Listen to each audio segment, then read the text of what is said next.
The Albanian people, even though they've had such a rough past, they're very humble and they're very willing to help. And they open up quite easily too. Albanian people, they take a while to get used to just because of the culture, because it's so different.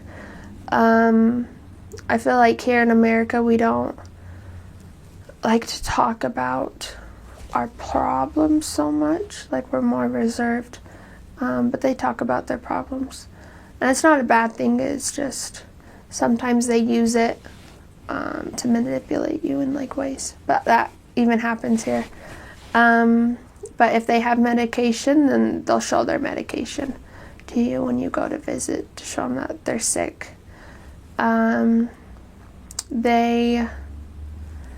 They're also very blunt people, super blunt. If you have any kind of zits on your face, or if you were like a soccer player for 12 years and have a different body type, they let you know that every day. So that was really hard for me to get used to.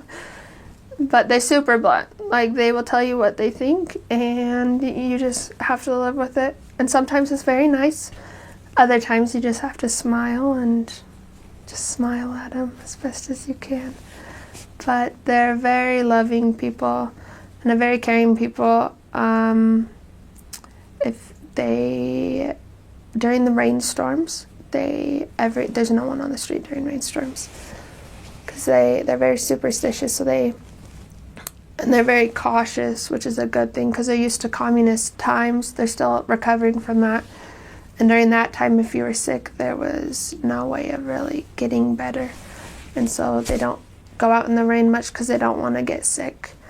And during the winter, you always have to wear socks or slippers on your feet when you go into their houses. And they'll usually give it to you.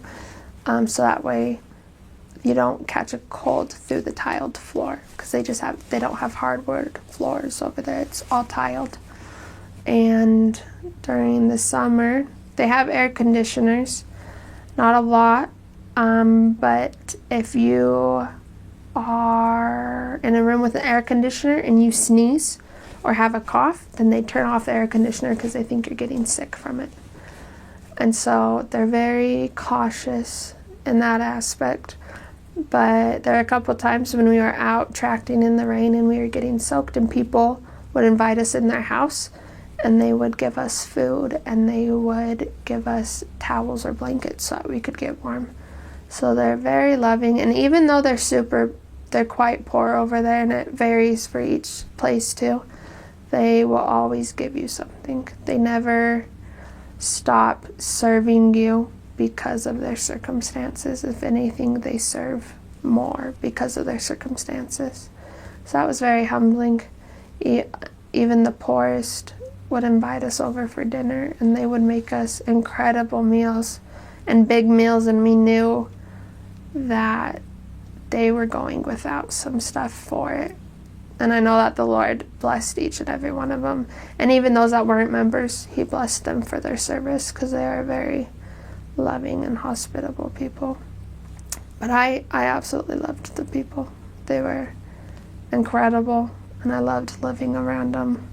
I loved talking to them and just being around them, because they're super fun, and their sense of humor over there is hilarious. Once you get the language down and can talk to them, they are hilarious people. I love them.